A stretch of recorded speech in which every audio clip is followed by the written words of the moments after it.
सबसे पहले ये बात समझना ज़रूरी है कि हर सोच जो हम तवानाई देते हैं वो हकीकत में असर रखती है।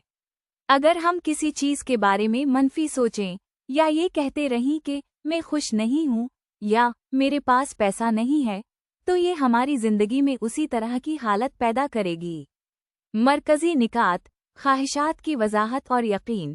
जो भी चीज़ आप चाहते हैं उसे वाज़ेह तौर पर जहन में रखें, जैसे कि आपके पास वो चीज़ पहले से मौजूद है।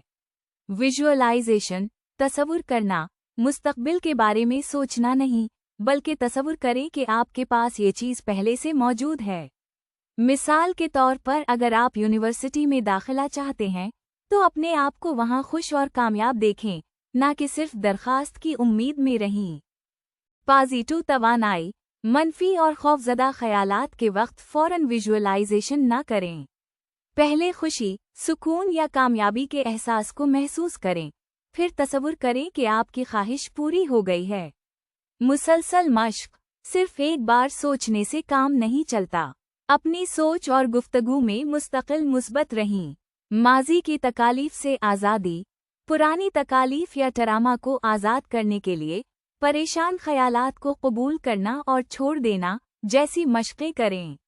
ज़िंदगी में खुशी का फ़ैसला, इंतज़ार न करें कि खुशी किसी चीज़ के आने पर होगी।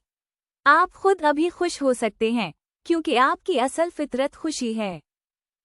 उसूल, एक सोच काफ़ी है अगर वो मुतज़ाद ना हो। दिमाग को पुरसुकून रखें, ताकि मनफी ख़यालात आपकी ख्वाहिशात को रोक ना सकें। हर जज्बाती या जिस्मानी दर्द को कबूल करें और फिर उसे छोड़ दें ताकि तवानाई आज़ाद हो। अमली मश्क, एक जगह बैठें, गहरी सांस लें। अपने अंदर मौजूद मनफी एहसासात या दर्द को महसूस करें। इन्हें ज़हनी तौर पर कबूल करें, ये मौजूद है, लेकिन मैं उसे छोड़ रही हूँ कहीं। खुशी या सुकून के एहसास में तवज्जो दें, फिर अपनी ख्वाहिश की तस्वीर ज़हन में वाज़ेह करें।